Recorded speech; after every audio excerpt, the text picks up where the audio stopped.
Gracias.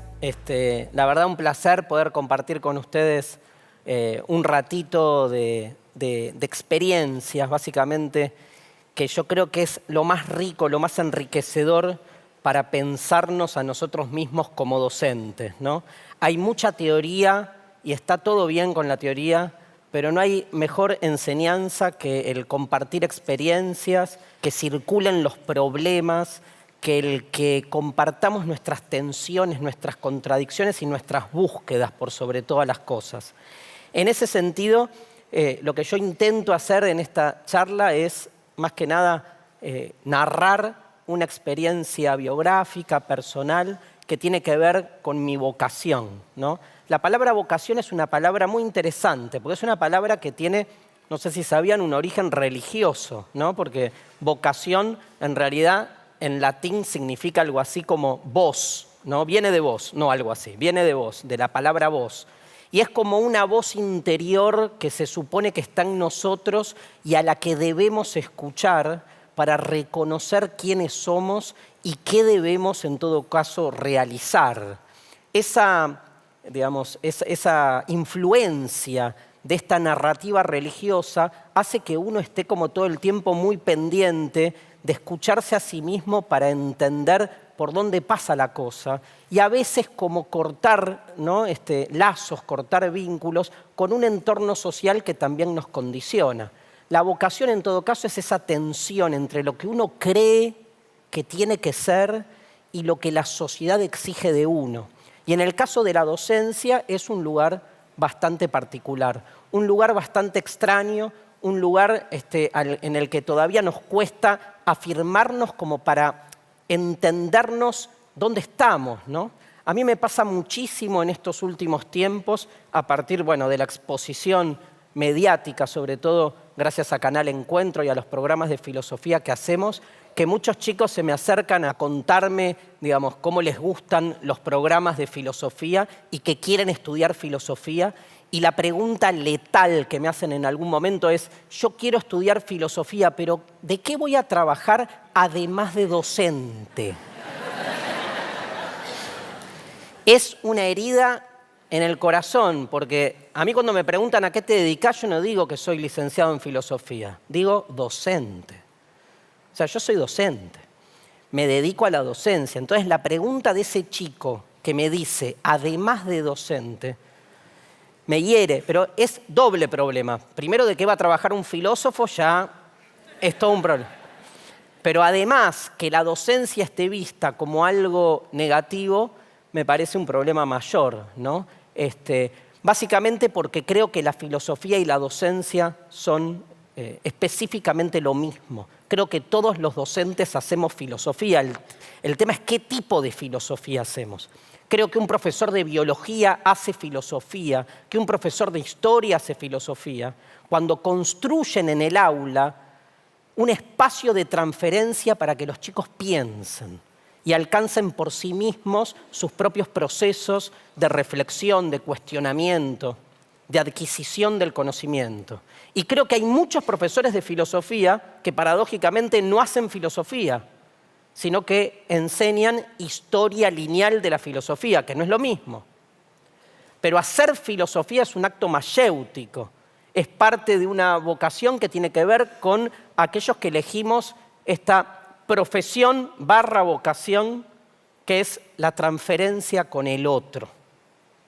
En mi caso particular, todo nace en la búsqueda filosófica, la búsqueda de un sentido que increíblemente se me da no en la escuela pública, en la que después hice toda mi carrera, sino en la escuela religiosa.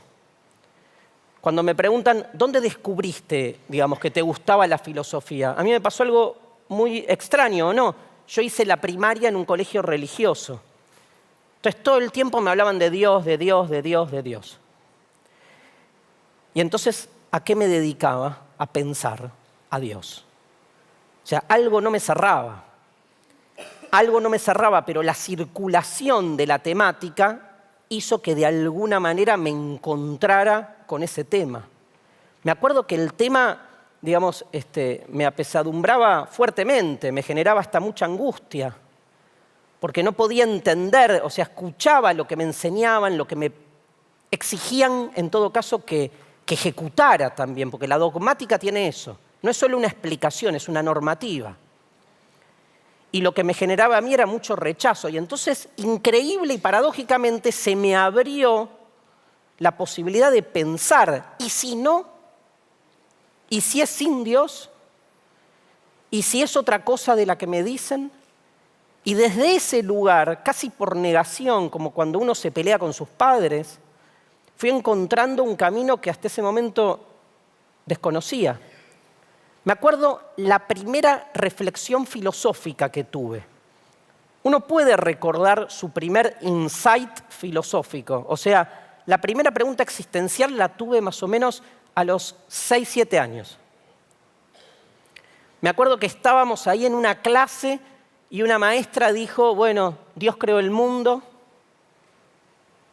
Y yo pensé, pero ¿y antes de la creación del mundo qué? Y entonces tuve como una especie así como de pensamiento en relación al tiempo. Me acuerdo que en ese momento pensé y dije, pero wow, el tiempo pasa. Una pavada, ¿no? Pero para un chico de 6, 7 años, darse cuenta en ese momento de algo que era que el tiempo pasaba y haber sido la primera vez que pensé reflexiva y existencialmente en algo que no tenía respuesta, me mató. Con el tiempo me di cuenta que de lo que se trataba era de otra cosa, era de eso, de haber tenido mi primera, uso mal esta palabra, pero revelación filosófica, que es haber hecho una pregunta que no tiene respuesta, porque de eso se trata la filosofía, de hacer preguntas que no tienen respuestas lineales. En ese momento, cuando pensé que el tiempo pasaba y que no lo podía apresar, que no lo podía detener, me angustié. Me angustié mal, me puse a llorar. Mal. Me acuerdo que me puse a llorar mal. Estaba mi mamá viendo la televisión, abrí la puerta de su pieza y le dije, ¡mamá! Hacía los llantos. ¿Qué pasa? Yo dije, el tiempo pasa. Pobre mi vieja. Bueno. Y no supo, obviamente, qué responderme. Pero bueno, eso me abrió, ¿no? Me abrió a algo, me abrió a algo. Después vino un amigo de mi papá. Mis padres traen a ese amigo porque encuentran que a mí me interesan todas estas cosas raras. Y vino el amigo de mi papá, Pepe, y me acuerdo que me dijo, ahí aparece la palabra mágica, me dijo, vos cuando seas más grande tenés que leer filosofía. Yo, chan. Digo, ¿qué es eso? Trabaja en la cuestión del tiempo, la muerte, la angustia, las preguntas. Le digo, pero todo eso lo veo en la escuela religiosa. Me dice, mira, la filosofía es como la religión, pero sin Dios. Y me encantó. Y me encantó. Y terminé dedicándome a eso, pero nunca pude olvidarme de lo que fue ese momento primigenio, de lo que fue mi primera revelación filosófica, la primera pregunta que me hice a nivel filosófico. ¿Vieron que dicen que la filosofía nace casi siempre cuando uno presencia una muerte, una situación límite, y que se hace esa pregunta que no tiene respuesta? A mí me pasó con el tiempo. Quiero saber a ustedes cuándo les pasó. ¿Alguien recuerda su primera reflexión existencial? ¿Alguien recuerda cuando era chiquito una primera pregunta que se hizo? Y de esas preguntas que los amarrearon, que los angustiaron, que los sacaron de sus lugares así seguros, estables, cómodos. ¿Alguien se acuerda? Acá se acuerdan. A ver. ¿Qué había más allá del cielo? Típica pregunta, ¿no? Típica pregunta que uno se hace cuando le dicen que en el cielo aparte está el fin, que termina ahí, y uno sabe que hay algo más y se pregunta, ¿qué más? ¿Qué tenías? ¿Cuántos años tenías? 7, 8 años, ¿no? Es cuando surgen esas preguntas. Pensemos, después tenemos esos chicos en el aula. Y les decimos, no preguntes pavadas.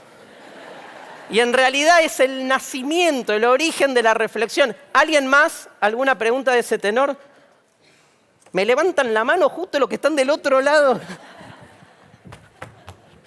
La actividad docente es peligrosa. ¿Quién levantó? Acá. Mi maestra de 5º grado dijo, Dios creó el mundo. Yo levanté la mano y le pregunté, ¿y quién creó a Dios? Y me dijo, ¡qué insolente! Dios fue el insolente, en realidad. Tremendo. Y eso te quedó, ¿no? Porque la pregunta ahí cuando aparece es muy fuerte. ¿Alguien más me quiere contar alguna de esas preguntas? Les digo, son preguntas que no tienen respuesta. Yo la pregunta por el tiempo a mí me sigue mortificando. Y de eso se trata un poco la cosa, ¿no? ¿Vos? Tenía 12 años más o menos cuando me pregunté, ¿qué pasa conmigo cuando me muero?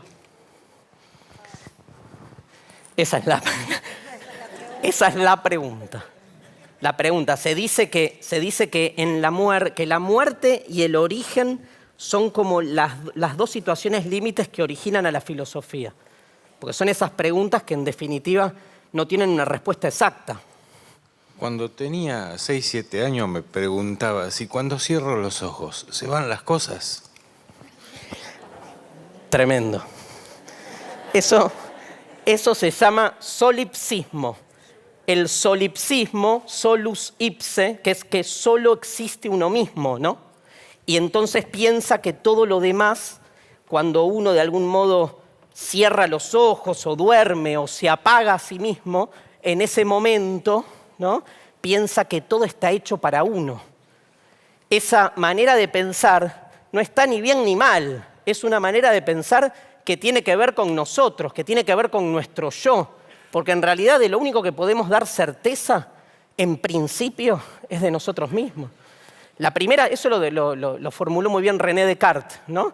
Lo primero que uno puede entender con cierta intimidad interior o de lo que puede dar fe que existe es nosotros mismos pensando ese mundo interior. A mí el tema del mundo interior también me genera mucha reflexión como el Señor, ¿no? Digamos, ¿qué es esto? ¿Qué le está pasando al otro en su cabeza? Porque uno se reconoce a sí mismo en su interioridad. Digamos, yo venía para acá en subte, por ejemplo, ¿no? Y mientras venía pensando en lo que iba a contar, al mismo tiempo tenía calor y al mismo tiempo había al lado 2 chicos que me molestaban. Y todo eso conforma en mi interior una especie como de diálogo con uno mismo. Y de repente miraba a una persona enfrente y digo, adentro de su cabeza, ¿le está pasando lo mismo que me pasa a mí? Esas preguntas son las que dan origen a la filosofía. Yo, por suerte, llegué finalmente a una edad en la que pude dedicarme a hacer filosofía. Descubrí, como decía Pepe, el amigo de mi papá, que existe una disciplina llamada la filosofía y que se podía estudiar. Y lo que más me impactó, gente, en ese momento, es haberme dado cuenta que hay una disciplina, que hay un género como la filosofía, que era como un género institucional, aceptado, legitimado, en el que se estudiaba todas esas preguntas que yo me hacía desde chiquito. O sea, para mí, haber descubierto la existencia de la filosofía como carrera fue de un placer inusitado. Después hice la carrera y ahí tenés otros problemas que tienen que ver con la burocracia, con la institucionalidad, pero, digamos, nunca dudé que ese tipo de búsqueda, que es la que propone la filosofía, tenía que ver conmigo. El problema lo tuve cuando le conté a mi mamá que iba a estudiar filosofía. Fue básicamente un escándalo, porque la filosofía no está bien vista como disciplina, ¿no? Entonces yo me acuerdo que en principio iba a estudiar letras, después como que dudé un poco hasta que... Y mi vieja todo el tiempo me presionaba, 5º año, me decía, ¿ya sabés qué vas a estudiar? ¿Ya sabés qué vas a estudiar? Yo ya sabía que era o letras o filosofía. Tenía un profesor hacía un curso, un taller de poesía, y tenía un profesor ahí de poesía que me decía, no estudies letras, estudiá filosofía, que después, porque yo quería escribir, y estudiando filosofía me dice, ibas a tener material para la escritura. pero a la que no le podía contar era mi vieja. Mi vieja estaba esperando o un médico, un arquitecto o un contador. Y entonces me decía, ¿ya sabés? Digo, no, estoy dudando, pero ¿entre qué y qué? Digo, no. Hasta que un día me animé, ¿no? Y le dije, mira, mamá, me acuerdo fue un domingo de mediodía, que es cuando las enganchás como más sensibles a las madres. Y entonces le dije, mira, ya sé a qué me voy a anotar, pero no te enojes. Anticipé. Me dice, ¿qué? Filosofía. Llanto. Inmediato. Llanto inmediato. Yo creo que mi mamá, si fuese actriz y hace memoria emotiva, se acuerda de ese momento y llora. Porque fue tipo...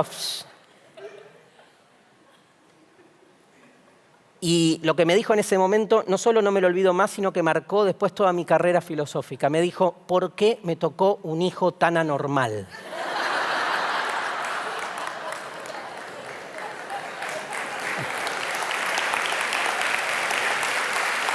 ¿A quién aplauden? ¿A mi mamá? A ver. La normalidad es mi tema, ¿eh? Es el tema que más me interesa, la normalización. Pero es interesante lo que se dio con ella, porque en realidad ella decía, un hijo tan anormal. Yo la miré y le digo, pero a ver, ¿por qué? Me dice, no, filosofía. Y me hace la pregunta letal, ¿para qué sirve? Quiero contarles que hace 2 años publiqué mi primer libro de filosofía y le puse de título ¿Para qué sirve la filosofía? Obviamente dedicado a mi vieja. Es difícil, ¿no? La pregunta es difícil. La voy a dejar entre paréntesis por un ratito. Porque, ¿qué contestás? ¿Para qué sirve la filosofía? ¿Para cuestionarlo todo? ¿Para pensar? Digamos, ¿se pueden definir algunas disciplinas en términos así de utilidad? O déjenme usar el verbo servir, de servilismo, de servidumbre. ¿Para qué sirve la filosofía? Con el tiempo me fui dando cuenta que sirve para cuestionar por qué todo tiene que servir para algo. En ese momento no tuve esa respuesta para decírsela a mi vieja. Me pasó algo peor, que fui a la primera clase de filosofía y el primer texto que leo, se lo juro, primer texto que leo, el manual de Carpio, Principios de Filosofía, Carpio dice así, la filosofía es un saber inútil. Yo pensé inmediatamente en mi mamá, obviamente. Tenía razón. Pero, y esto sin, mamá, que sé que me estás mirando con mucho amor, porque tomo el ejemplo, olvídense después de mi vieja, porque no pasa por ahí. Pero, ¿cuál era el problema de mi mamá? El problema era otro. El problema es que sus amigas más íntimas tenían hijos que iban a ser contadores, arquitectos y médicos. O sea, el problema de mi mamá era cómo lidiar socialmente con su comunidad de amigos. En realidad, estaba chocha con mi elección y me bancó toda la vida en mis divagues y en mis locuras y en mis decisiones. Pero hay algo que se juega en lo social, que a nivel también de nuestra profesión docente también se juega, ¿no? Ella tenía que estar ahí en un encuentro de amigas, una diciendo, mi hijo va a ser contador, mi hijo va a ser arquitecto, y ella tenía que decir, mi hijo va a ser filósofo. Como que no garpaba en ese momento, ¿no? Ahora está chocha, pero porque salgo en la tele. Por eso.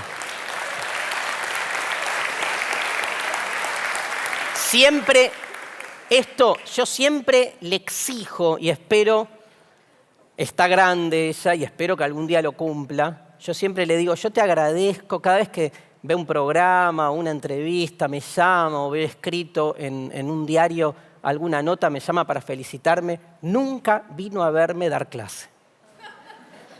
Y yo soy un docente, que llevo la docencia a los medios, pero llevo la docencia a los medios. Para mí, un programa de televisión es un aula. Para mí, un programa de radio es un aula. Es esta experiencia docente que llevo a todos lados. Todo lo que hago de filosofía en términos de divulgación mediática es lo que hago en el aula.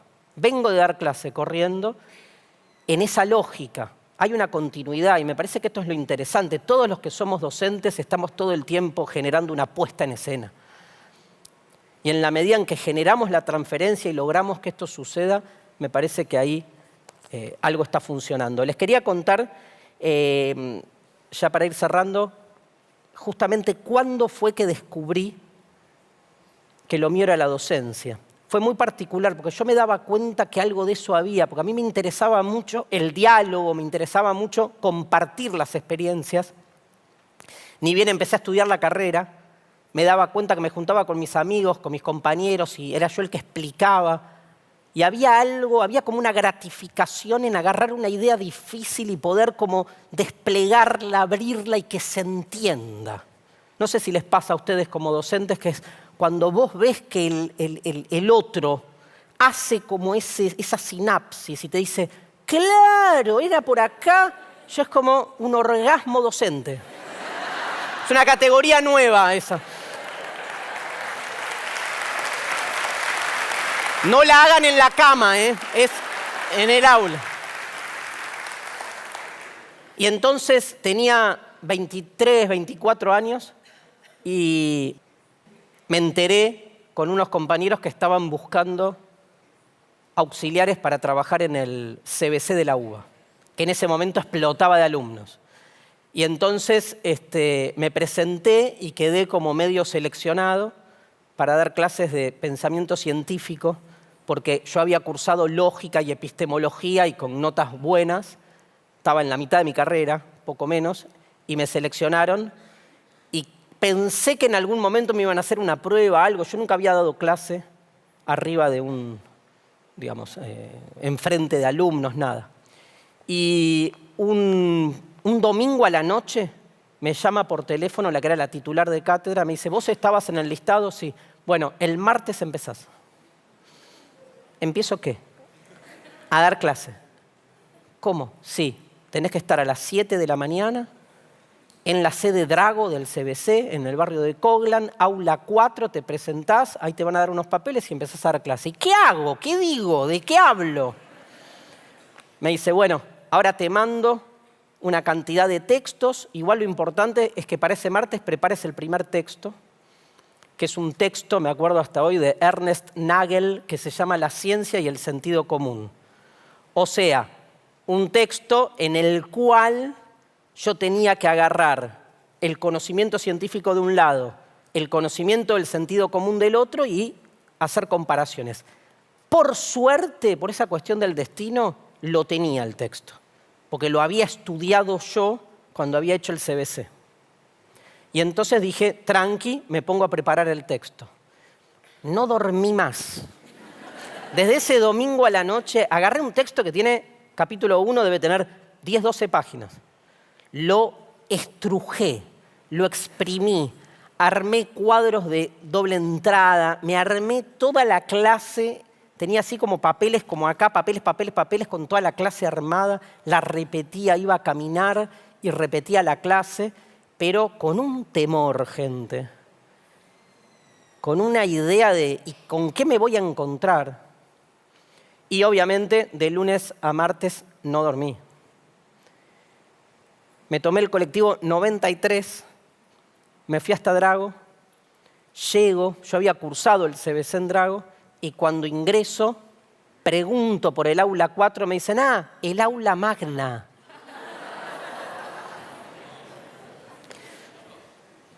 Yo tenía peludo, como ahora, pero sin colita, o sea que estaba con todos los pelos sueltos, y al tener 23, 24 años, no me distinguía de la mayoría de los chicos que tenían 18, 19. Y entonces fui entrando al aula 4 y el aula 4 era como esta.